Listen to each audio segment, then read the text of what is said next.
President Xi Jinping has a video call with U.S. President Joe Biden. The 19th of March 2022. On the evening of the 18th of March, President Xi Jinping had a video call with U.S. President Joe Biden at the request of the latter.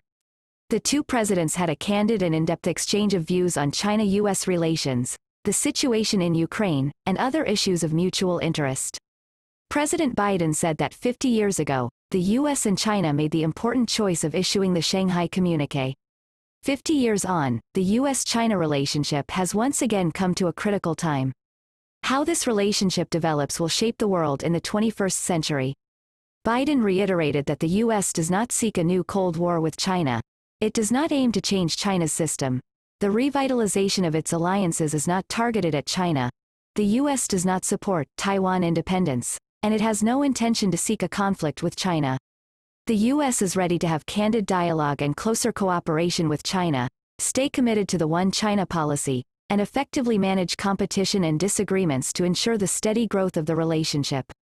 President Biden expressed readiness to stay in close touch with President Xi to set the direction for the U.S.-China relationship. President Xi noted the new major developments in the international landscape since their first virtual meeting last November. The prevailing trend of peace and development is facing serious challenges. The world is neither tranquil nor stable. As permanent members of the UN Security Council and the world's two leading economies, China and the US must not only guide their relations forward along the right track, but also shoulder their share of international responsibilities and work for world peace and tranquility. President Xi stressed that he and President Biden share the view that China and the US need to respect each other, coexist in peace and avoid confrontation, and that the two sides should increase communication and dialogue at all levels and in all fields. President Biden has just reiterated that the U.S. does not seek to have a new Cold War with China, to change China's system, or to revitalize alliances against China, and that the U.S. does not support Taiwan independence, or intend to seek a conflict with China. "I take these remarks very seriously," said President Xi. President Xi pointed out that the China-U.S. relationship, instead of getting out of the predicament created by the previous U.S. administration, has encountered a growing number of challenges.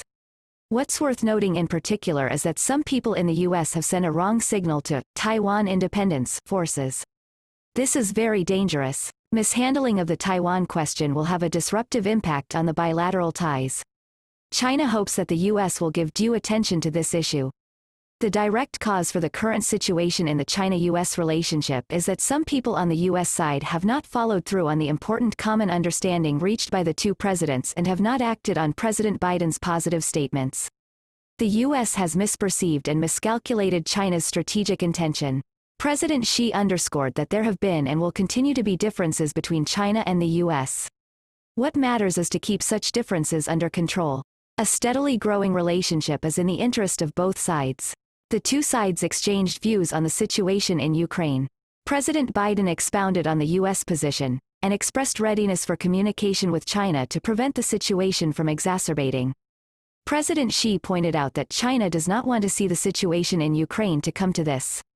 China stands for peace and opposes war. This is embedded in China's history and culture. China makes a conclusion independently based on the merits of each matter. China advocates upholding international law and universally recognized norms governing international relations. China adheres to the UN Charter and promotes the vision of common, comprehensive, cooperative and sustainable security. These are the major principles that underpin China's approach to the Ukraine crisis.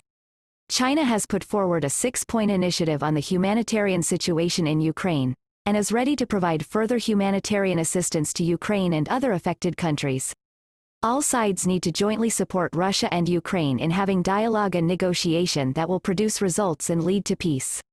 The US and NATO should also have dialogue with Russia to address the crux of the Ukraine crisis and ease the security concerns of both Russia and Ukraine. President Xi stressed that with the need to fight COVID-19 on the one hand and protect the economy and people's livelihood on the other, things are already very difficult for countries around the world.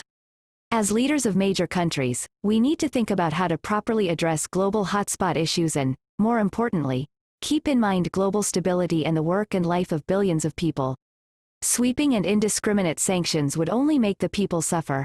If further escalated, they could trigger serious crises in global economy and trade, finance, energy, food, and industrial and supply chains, crippling the already languishing world economy and causing irrevocable losses. The more complex the situation, the greater the need to remain cool-headed and rational. Whatever the circumstances, there is always a need for political courage to create space for peace and leave room for political settlement. As two Chinese sayings go, it takes two hands to clap. He who tied the bell to the tiger must take it off. It is imperative that the parties involved demonstrate political will and find a proper settlement in view of both immediate and long-term needs. Other parties can and should create conditions to that end. The pressing priority is to keep the dialogue and negotiation going, avoid civilian casualties, prevent a humanitarian crisis, and cease hostilities as soon as possible. An enduring solution would be for major countries to respect each other, reject the Cold War mentality, refrain from bloc confrontation, and build step by step a balanced, effective and sustainable security architecture for the region and for the world. China has been doing its best for peace and will continue to play a constructive role. The two presidents agreed that the video call is constructive. They directed their teams to promptly follow up and take concrete actions to put China-US relations back on the track of steady development, and make respective efforts for the proper settlement of the Ukraine crisis.